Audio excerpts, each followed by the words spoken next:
Illa anna rahmata la tanzilu ala qaumin fihim qati'ur rahmi.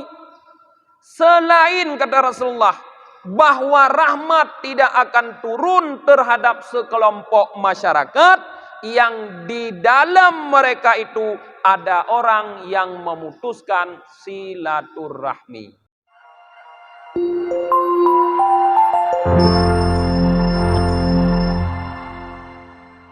Alhamdulillahi rabbil alamin wa bihi nasta'inu ala umurid dunya waddin. Asyhadu an la ilaha illallah wahdahu la syarikalah wa asyhadu anna Muhammadan abduhu wa rasuluhu la nabiyya ba'dah. Allahumma salli wa sallim wa barik ala sayyidina Muhammad wa ala alihi wa sahbihi ajma'in, amma ba'd. Allahumma allimna ma jahilna wa dhakkirna ma nasina wa fahimna ma lam nafham. Subhanaka la ilma lana illa ma 'allamtana innaka antal alimul hakim. Rabbi shrah li sadri wa yassir li amri wahlul 'uqdatam min lisani yafqahu qawli. Jamaah maghrib yang dirahmati oleh Allah, kembali kita akan mengkaji kajian tasawuf yang insyaallah pada malam ini yang akan kita kaji adalah silaturahmi. Al-Faqih Abu Lais Samarkandi berkata, An Abi Ayyub radhiyallahu an qala, diambil dari Abi Ayyub, semoga Allah ridha untuk beliau berkata, Arada a'rabiyun lin Nabi sallallahu alaihi wasallam. Datang seorang Arab Badui kepada Nabi sallallahu alaihi wasallam. Fa akhadha bi zamami naqatihi aw hitamiha. Maka Arab Badui tersebut memegang tali kekang untanya Nabi. Thumma qala, kemudian ia berkata, Ya Rasulullah, wahai Rasulullah, akhbirni bima yuqarribuni minal jannah wa yuba'iduni minan nar. Ceritakan atau sampaikan kepada aku tentang sesuatu yang dapat mendekatkan aku dari surga dan menjauhkan aku dari neraka. Jadi para jamaah, diceritakan oleh Abi Ayyub bahwa seorang Arab Badui. Di sini perlu kita ketahui dulu karakter Arab Badui. Arab Badui itu Arab daerah pedesaan. Jadi karakter mereka keras, agak kasar karena kurangnya pendidikan. Maka dalam hadis ini disampaikan Arab Badui itu datang kepada Nabi lalu menghentikan perjalanan unta Nabi dengan langsung memegang di tali kekangnya. Jadi kan agak kurang beradab seolah-olah. Tetapi niatnya bagus. Cuma karena memang karakter orang seperti itu, tapi niatnya bagus. Apa niat dia yang dia sampaikan? Dia ingin bertanya kepada Nabi, apa yang bisa dia lakukan yang dengan amal tersebut membuat dia dekat dengan surga, jauh dengan neraka. Apa yang bisa dilakukan? Itu pertanyaannya. Dan untuk sesuatu ini diajarkan oleh Rasulullah kepada istrinya. Di dalam hadis yang lain disebutkan, Rasulullah mengajarkan kepada istrinya Aisyah radhiyallahu anha agar habis salat subuh itu berdoa, Allahumma inni as'alukal jannata wa ma yuqarribu ilaiha min qawli wa amali wa niyati wa i'tiqad wa a'udzu bika minan nar wa ma yuqarribu ilaiha min qawli wa amali wa niyati wa i'tiqad. Ya Allah, aku minta kepadamu surga dan sesuatu yang akan mendekatkanku kepadanya, baik berupa perkataan atau perbuatan ataupun akidah. Dan aku berlindung kepadamu daripada sesuatu yang membuat aku dekat dengan neraka. Nah, baik berupa perkataan ataupun perbuatan ataupun akidah. Itu diajarkan oleh Rasulullah kepada Aisyah. Nah, Arab Badui ini bertanya kepada Rasulullah, apa yang bisa kita lakukan agar dekat dengan surga? Makin hari kita makin terus dekat dengan surga dan makin jauh dari neraka. Rasulullah bersabda, anta'budallaha wa la tusyriku bihi syai'an. Wa la tusyriku bihi syai'an. Kata Rasulullah, yang bisa kamu lakukan adalah hendaknya kamu menyembah Allah. Dan jangan kamu menyekutukan dengan Allah sesuatu. Jadi jawaban yang diberikan oleh Rasulullah adalah ikhlas dalam beribadah kepada Allah. Karena makna menyembah Allah dan tidak menyekutukan Allah dengan sesuatu adalah ikhlas beribadah kepada Allah seperti perintah Allah, wa ma umiru illa liya'budullaha mukhlishina lahuddin. Mereka tidak diperintahkan kecuali beribadah kepada Allah, mengikhlaskan agama kepada Allah. Dan di dalam surah Kahfi ayat terakhir Allah juga menggambarkan bahwa orang-orang yang akan mendapatkannya, artinya mendapatkan balasan pahala darinya, adalah orang-orang yang menyembah Allah dan dalam menyembah itu tidak menyekutukannya. Wa may yarju liqa'a rabbih falyamal amalan salihah wa la yusyrik bi ibadati rabbih ahada. Nah, siapa yang ingin bertemu dengan Rabbnya, artinya mendapatkan pahala dari Rabbnya, Allah maksudnya, falyamal amalan salihah, kata Allah. Silahkan dia melakukan amal saleh. Amal saleh ini adalah ibadah. Wala yusyrik bi ibadati rabbih ahada. Tapi tidak cukup di ibadah itu saja. Jadi ibadah itu tidak boleh dititik, masih koma. Nah, beribadah bisa membuat kita mendapatkan pahala, jangan menyekutukan Tuhan dalam beribadah dengan sesuatu. Artinya sampai di sini, belum habis di sini para jemaah, dapat kita pahami bahwa yang paling penting untuk membuat kita dekat dengan surga, jauh dengan neraka itu adalah membersihkan akidah kita dulu yang pertama. Membersihkan akidah kita daripada syirik, sehingga benar-benar kita dapat mentauhidkan Allah. Bersihkan akidah dari syirik. Ini yang paling penting sekali. Nah, setelah kita membersihkan akidah daripada syirik, maka kita beribadah pasti dalam keadaan ikhlas kepada Allah. Baru mendapatkan balasan dari Allah yang dianya itu membuat kita dekat dengan surga, jauh dari neraka. Kemudian Rasulullah melanjutkan, wa tuqimas salata wa tu'tiyaz zakata wa tasilar rahmi.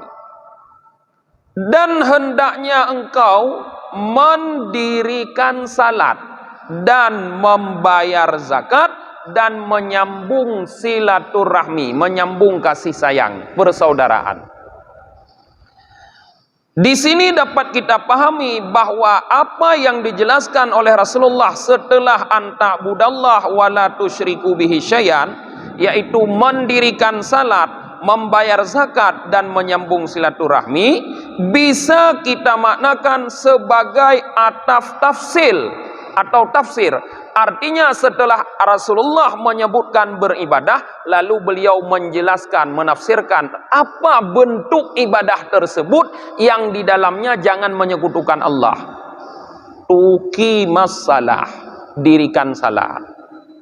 Jadi ibadah yang dapat mendekatkan kita kepada Allah, menjauhkan kita dari neraka, berdirilah kamu melakukan salat dengan ikhlas, tidak menyekutukan Allah dalam salat. Para ulama menafsirkan tuqimas salah, Di antaranya As-Sawi, saya lihat dalam tafsirnya, dikala beliau menafsirkan yaitu alladzina yuqimunas shalah wa mimma razaqnahum yunfikun. Beliau menafsirkan yuqimunas shalah itu adalah ata bihuquqiha, yaitu melakukan salat lengkap dengan hak-hak salat. Apa hak-hak salat? Hak salat itu adalah syurutiha, syarat-syarat salat. Arkaniha, rukun-rukun salat. Adabiha, adab-adab salat. Di saat seseorang melaksanakan salat lengkap dengan syarat, rukun dan adabnya, di saat itu dia telah mendirikan salat. Itu perbuatan yang dapat mendekatkan dengan surga, menjauhkan ke dalam neraka. Kemudian ibadah yang lain dijelaskan oleh Rasulullah di sini, tu'tiyaz zakah, yang dapat mendekatkan kita dengan surga, menjauhkan kita dengan neraka, memberikan zakat. Maka kita di saat berusaha mengumpulkan harta, bukan hanya harus tahu bagaimana mengumpulkan harta itu dengan yang halal, tapi juga harus mengetahui bagaimana mempergunakan harta itu dengan halal. Di antaranya dengan mengeluarkan hak harta, yaitu zakat, yang tidak banyak yang harus kita keluarkan.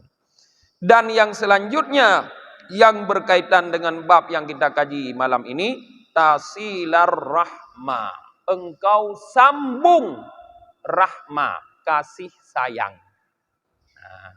Menyambung, kalimat menyambung para jamaah menunjukkan sesuatu yang pernah putus. Jadi yang dimaksud dengan menyambung silaturahmi adalah menyambung persaudaraan yang telah putus. Seperti hadis yang kita kaji pada bab hak kedua orang tua. Di antara hak kedua orang tua yang telah meninggal yang bisa kita lakukan untuk berbakti kepadanya, yaitu kita menyambung persaudaraan dengan orang-orang yang tidak tersambung kecuali dengan orang tua kita. Artinya dengan paman, dengan adik, dengan abang kita, dengan nenek, dengan kakek, pokoknya dengan saudara orang tua kita.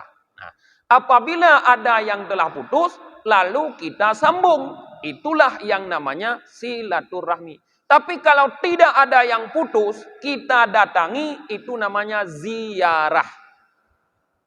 Nah, hona lupa hororaya barosai dan yengkop. Panena lungwoba yashi gede kampung, lungwoba mashi gede kampung, lungwoba yajut. Kiban mereka hubungan dengan yashi mashi. Biasa kamu lung tering lungwoba. Nah bro, hana gak tabe nyan woba yashi, woba mashi kampung. Kon sambung silaturahmi kun, tapi ziarah. Ya tahu. Nah, jadi yang dimaksud dengan sambung adalah yang kaputus. Menyohana putus pura sambung. Yang kaputus. Nah, jadi yang dapat membuat kita dekat dengan surga, jauh dengan neraka, menyambung kembali persaudaraan dengan saudara-saudara yang telah terputus. Baik sengaja atau tidak sengaja. Kadang gara-gara ucapan putus hubungan dengan saudara tersebut. Karena perbuatan putus hubungan dengan saudara tersebut. Karena praduga atau perasaan putus hubungan dengan saudara tersebut. Datangi, sambung kembali. Inilah yang dapat membuat kita dekat dengan surga. Yukarribuni, kata Badui tersebut, minal jannah wa yubaiduni minan nar, mendekatkan aku dari surga dan menjauhkan aku dari neraka. Kang anak het ada bubuk kan yang perletong surga man ba bubuk tegai handa tem ina kadang. Kemudian diriwayatkan sebuah hadis yang lain. Hadis ini diambil dari Ibnu Abi Aufa radhiyallahu an, beliau berkata, kunna julusan aish asyiyata Arafah inda Rasulillah sallallahu alaihi wasallam. Kami sedang duduk-duduk pada sore hari Arafah. Nah, pada sore hari Arafah. Arafah itu hari ke-9 bulan Dzulhijjah. Uro mak megang katanya. Yan. Tanya uro belo thi udahnya. Tapi baik baju thi karena sunat puasa belo mentong thi baju baik sunat puasa orangnya. Thi uro ada puasa Arafah 2 tahun ke pampun dosa.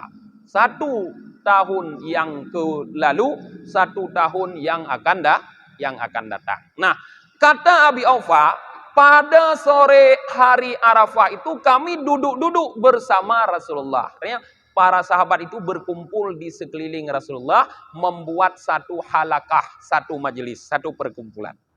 Nah, faqala Nabi sallallahu alaihi wasallam, tiba-tiba di saat para sahabat berkumpul di sampingnya, Nabi bersabda, la yujalisuni man amsa qati'ar rahma liyakum anna. Jangan duduk bersamaku, kata Rasulullah, orang yang sudah memutuskan silaturahmi, hendaknya berdiri menjauh dariku. Orang yang memutus silaturahmi diusir dari halakah Rasulullah. Siapa yang sudah memutuskan silaturahmi, bangun, berdiri, menjauh, kata Rasulullah. Jangan duduk di majelisku. Di dunia mentang Rasulullah hana galak ke kurung tu silaturahmi. Mungkin tak perlu tak merumpok syafaat Rasul. Kadang mana adanya, sering kita kadang mengharap syafaat Rasul hanya dengan bersalawat. Bersalawat itu banyak-banyaknya, tapi di samping itu dengan saudara tidak baik. Tidak akan juga membuat kita disukai oleh Rasul. Tapi perbaiki hubungan dengan saudara. Diusir oleh Rasulullah. Kata Abi Aufa, falam yakun ahadun. Di saat perintah itu keluar dari Rasulullah, pengusiran itu keluar dari Rasulullah, tidak ada seorang pun yang berdiri. Bermakna para sahabat tidak ada yang merasa memutuskan silaturahmi. Karena yang diusir siapa saja yang memutus silaturahmi. Rupanya illa rajulun kana min aksal halakah. Rupanya ada seorang laki-laki di ujung halakah sana, dia yang bangun. Lain duduk denang-denang para sahabat, ada seorang laki-laki yang bangun lalu berangkat jauh, pergi dia. Fama kasa ghaira ba'id, tidak begitu lama, thumma ja'a, kemudian dia kembali lagi datang. Setelah dia bangun pergi dari halakah Rasulullah, tidak begitu lama dia kembali lagi datang. Di saat Rasulullah melihat dia sudah kembali, beliau bertanya, faqala lahu Rasulullah, Rasulullah bertanya, malaka lima lam yakun ahadun minan halqah ghairaka. Apa yang terjadi padamu? Tidak ada orang lain yang berdiri daripada halakah selain kamu. Jadi Rasulullah bertanya, apa penyebabnya kamu berdiri? Orang lain tidak ada yang berdiri. Kenapa kamu berdiri? Kenapa kamu pergi? Qala, laki-laki ini menjawab, ya Nabi Allah, sami'tul ladzi qulta. Wahai Nabi Allah, aku jelas mendengar apa yang engkau katakan tadi. Jelas dah long dengar taknya kan nuthe urang yang butuh orang. Jelas aku mendengar apa yang engkau katakan tadi.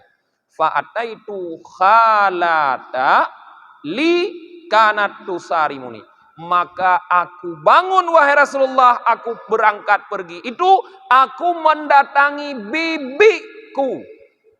Kalau khalah dalam bahasa Arab, bibi dari pihak ibu. Kalau ammah, bibi dari pihak ayah. Berarti yang dia datangi ini bibi daripada pihak ibu. Kanat tusarimuni, yang dia memutuskan persaudaraan denganku. Rupanya merasa ada masalah. Ada saudara yang telah putus, yaitu dengan bibinya. Faqalat ma ja'a bika, maka bibiku berkata, apa yang menyebabkan engkau datang? Nah, fa'akhbirtuha, maka aku ceritakan, kata laki-laki ini, billadzi qulta, dengan apa yang engkau katakan. Artinya laki-laki ini para jemaah bercerita kepada bibinya bahwa Rasulullah tadi mengusir siapapun yang memutuskan tali silaturahmi. Bayangkan kalau di dunia saja Rasulullah tidak menerima orang yang memutuskan silaturahmi duduk bersamanya, apalagi di akhirat. Nah, jadi dia sampaikan kepada ibunya. Nah, fastaghfarat li wastaghfartu laha. Maka bibiku memohon ampun untukku dan aku pun memohon ampun untuknya. Jadi setelah berita ini disampaikan kepada bibinya, hubungan mereka menjadi tersambung kembali, tidak lagi putus. Saling memohon ampun, saling memaafkan.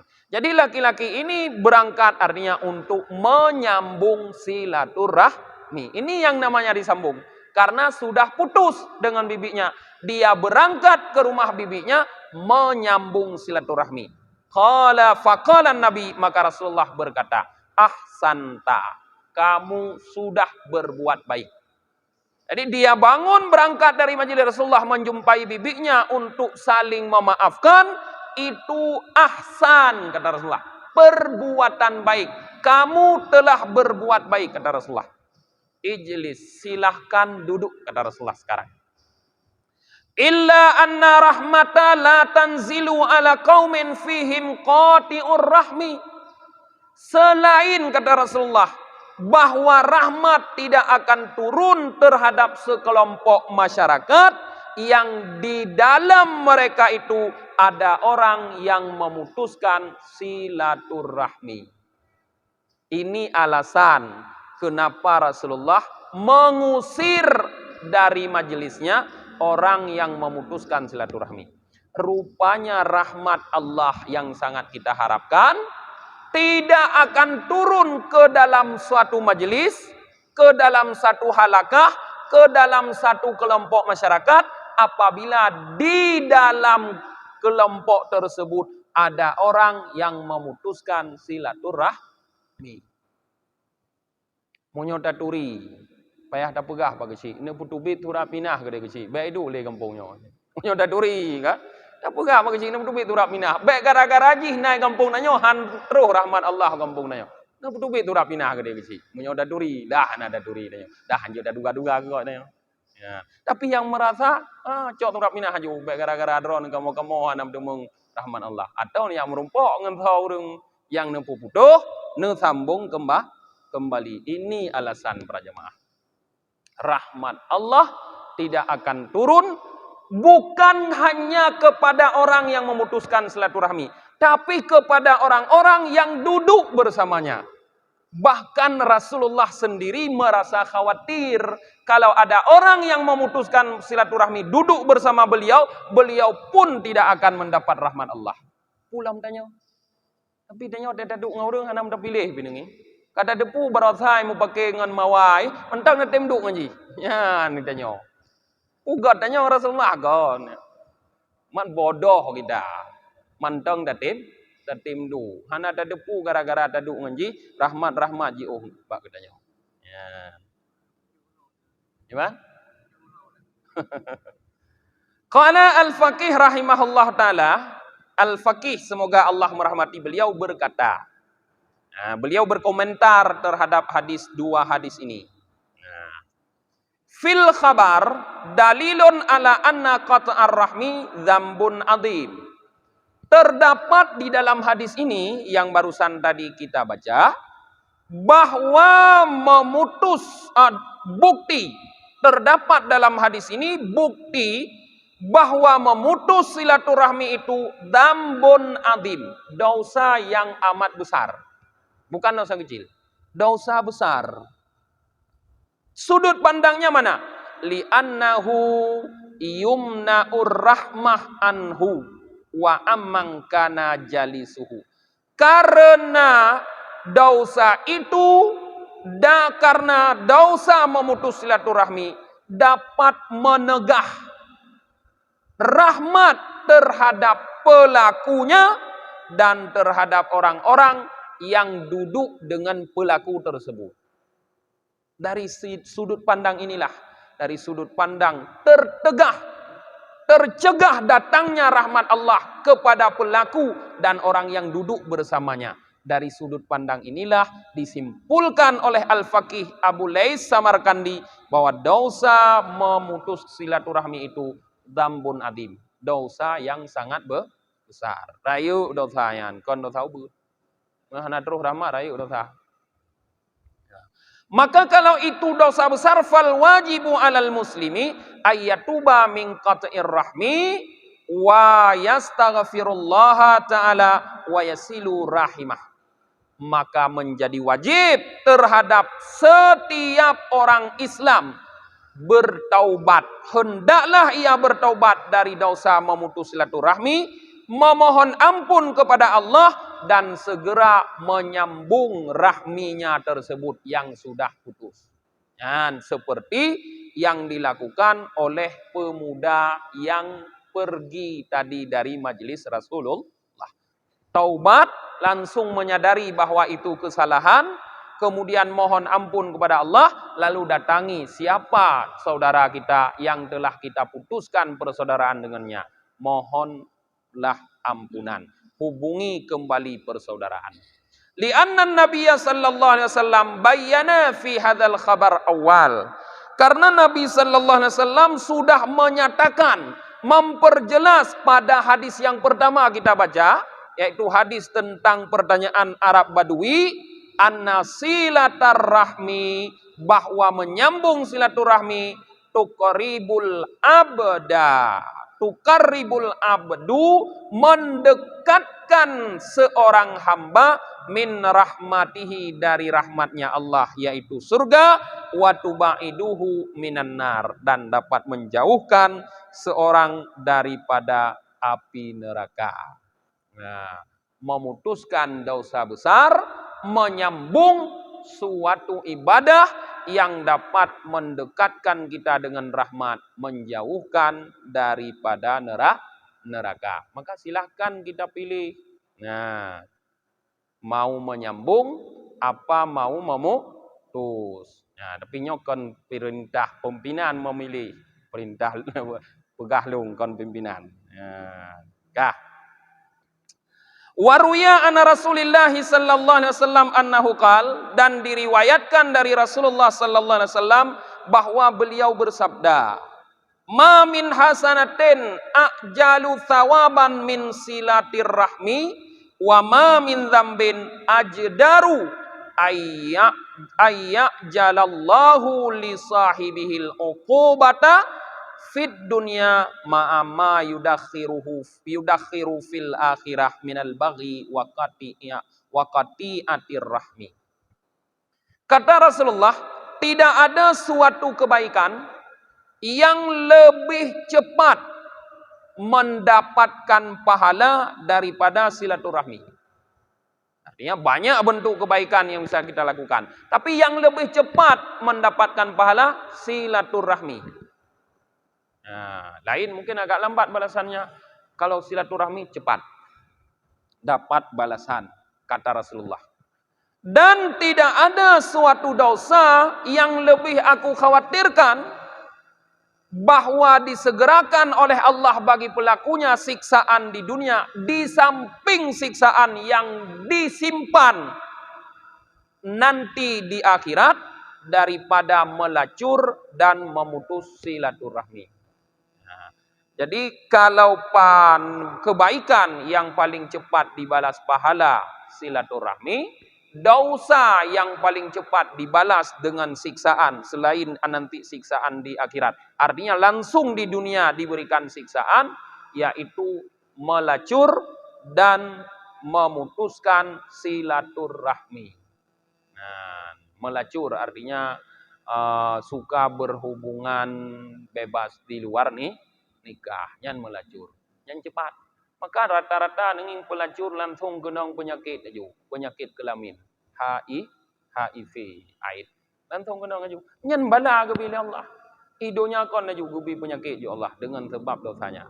Tapi dosa yang lain kadang-kadang tidak langsung diberikan oleh Allah di dunia, ditempokan, nanti diberikan di akhirat. Tapi tidak lantas membuat kita berani melakukan dosa karena tidak Allah balas di dunia, para jemaah. Tapi ini harus kita perhatikan. Qala, berkata Al-Faqih, diriwayatkan daripada Syu'aib, dari ayahnya, dari kakeknya, beliau berkata, Ja'a rajulun ilan Nabi sallallahu alaihi wasallam. Seorang laki-laki datang menghadap Nabi untuk curhat. Ini bukan laki-laki Badui, maka agak sopan. Datang seorang laki-laki kepada Nabi sallallahu alaihi wasallam. Faqala, maka beliau bercurhat. Innali arhaman. Saya punya sanak famili, kata laki-laki ini. Asilu, yang aku menyambung silaturahmi, tapi yakta'uni, mereka memutuskan dengan aku. Nah, wa'afu, aku memaafkan mereka, wa yadlimuni, tapi mereka terus mendalimi aku. Wa ahsinu, dan aku berbuat baik untuk mereka, wa yusiuni, tapi mereka terus menjahati aku. Ini kan curhat, disampaikan keadaan keluarga, berkeluh kesah, sampaikan apa solusinya atau bagaimana ya Rasulullah. Nah saudara aku ilung, nah keluarga ilung kan urung udet tiro. Tapi saudara ilungnya ya Rasulullah, ilung ku sambung silaturahmi, urunyan ke puputo, ilung ku pumaah, urunyan malah dalimi, ilung ku pupuga, malah kesakiti ilung. Nah, kata laki-laki ini, afa ukafiuhum, apakah aku balas mereka? Hun laki-laki ini Rasulullah. Pertanyaannya yang terakhir, yang tadi curhat, afa ukafiuhum, apakah aku balas setimpal mereka? Kalau mereka putuskan, aku pun putuskan. Kalau mereka tidak mau menyambung, aku putuskan. Kalau mereka mendalimi aku tidak mau memaafkan. Kalau mereka membuat baik kepadaku, aku pun akan berbuat jahat kepadaku, aku pun berbuat jahat. Apakah seperti itu? Artinya dia bertanya kepada Rasulullah, apakah boleh kita membalas seperti itu? Apa jawaban Rasulullah? Beliau bersabda, la, tidak, kata Rasulullah. La, tidak, kata Rasulullah. Artinya kalau saudara kita memutus, kita tidak boleh memutus. Kalau saudara kita mendalimi, kita tetap harus memaafkan, tidak boleh mendalimi dia. Kalau saudara kita berbuat jahat, kita tetap harus berbuat baik, kata Rasulullah. Kenapa Rasulullah melarang laki-laki ini untuk membalas yang setimpal? Idzan tashtarikuna jami'a. Kalau begitu, kata Rasulullah, kalau kamu membalas setimpal kepada mereka, tashtarikuna jami'a, semua keluargamu sudah sama. Kasaboh pukun danyo kasabe nyanpu mendung. Nah, kasaboh pengkat mendung maka. Ka mendung ke bro. Yang kaji ikui gop. Dapah jukjo udung kupulin. Hanam tiro biyang god. Abeh mu prang na begroroy. Tanging urung nyobrok ngurung je deng abang nyobrok ngade je ing tiro. Kaji ikui gop. Nyan alasan kata Rasulullah. Jangan, kata Rasulullah, idzan tashtarikunya jami'ah. Jangan kamu balas. Kalau kamu balas, semua keluargamu sudah sama. Mudeh nadro ke tirodu yang god. Punya lagu ini kan? Nadro tirodu yang god. Man roro kalau yang ka mandung sama. Nah, walakin. Ya, setelah Rasulullah menjawab, lalu Rasulullah beri nasihat sedikit tambahan. Walakin, tetapi kata Rasulullah, khud bi fadli wasilhum. Ambillah karunia. Artinya rizki yang Allah berikan, gunakan, kata Rasulullah, wasilhum, dan sambung dengan mereka. Artinya kita tetap menggunakan rizki yang diberikan oleh Allah kepada kita. Karunia, rizki, umur, kesehatan, ini karunia Allah. Gunakan rizki, harta kita, gunakan kesempatan kita, gunakan umur, gunakan kesehatan kita untuk silhum, tetap menyambung dengan mereka, kata Rasulullah. Anjir balah. Nah, tetap bergunakan karunia Allah untuk menyambung. Kenapa? Fa innahu, kata Rasulullah, la yazalu ma'aka dhahirum minallah ma kunta ala dzalik. Karena kata Rasulullah, senantiasalah selalu bersamamu bantuan dari Allah selama engkau seperti demikian. Selama kita menggunakan karunia Allah, rizki, harta, kesehatan, kesempatan, umur, kita gunakan itu semua karunia Allah untuk menyambung silaturahmi. Selama itu pula bantuan Allah selalu untuk kita. Di saat itu karunia Allah tidak kita gunakan, terputuslah bantuan Allah. Nah, jadi bisa para jemaah. Kemungkinan kalau kita lihat hadis-hadis ini ada makna tersembunyi, makna sebaliknya. Kalau kita merasa ada karunia Allah seolah-olah yang telah terputus pada kita. Kadang kesehatan, kadang kesempatan. Dulu kita luas waktu kita, sekarang sudah seperti sempit sekali. Kadang pun ya rizki kalau dulu mudah, sekarang sudah agak susah. Maka perhatikan, kadang salah satu ada hubungan dengan keluarga yang sudah mulai renggang. Kadang. Nah, perhatikan para jemaah. Maka perbaiki kembali. Nah, kemudian satu lagi, yuqalu, ini bukan hadis, para ulama yang mengatakan. Salasatun min akhlaki ahlil jannah la tujadu illa fil karim. Ada 3 kata para ulama yang merupakan akhlak penduduk surga. Dia tidak akan kita dapatkan kecuali pada orang-orang yang mulia. Artinya akhlak yang 3 ini hanya bisa didapati pada orang yang mulia. Siapapun yang berakhlak dengan demikian, dia itu orang mulia. Sekalipun dia lemah, sekalipun dia miskin, sekalipun dia bodoh. Dia orang mulia. Apa akhlak tersebut? Al-ihsanu ilal musi. Yang pertama, terus berbuat baik kepada orang yang berbuat jahat. Ya, yang menjahati kita. Kita terus berbuat baik kepada yang menjahati kita. Nyan akhlaknya hanya ada pada orang mulia. Nah. Yang kedua, al-afwa amman zalamahu. Memaafkan terhadap orang yang mendaliminya. Di saat orang sibuk mendalimi kita, kita terus memaafkan orang tersebut. Itu hanya ada pada orang yang mulia. Yang terakhir, yang ketiga, al-badlu liman haramahu. Terus memberi kepada orang yang sudah mengharamkan untuknya. Orang tidak lagi mau memberi untuk kita, bahkan sudah diharamkan pemberian untuk kita, kita masih terus mau memberi kepadanya. Akhlak seperti itu adalah akhlak penduduk surga yang tidak bisa didapatkan kecuali pada orang-orang mulia. Siapapun yang bisa berakhlak dengan itu, dengan 3 akhlak ini, pasti dia orang mulia dan pasti dia penduduk surga. Mungkin sampai di sini kajian kita para jemaah. Kita tutup dengan membaca doa akhir majelis. Subhanakallahumma wa bihamdika wa nashhadu an la ilaha illa anta wa nastaghfiruka wa natubu ilaik. Subhana rabbika rabbil izzati amma yasifun. Wassalamun alal mursalin walhamdulillahi rabbil alamin.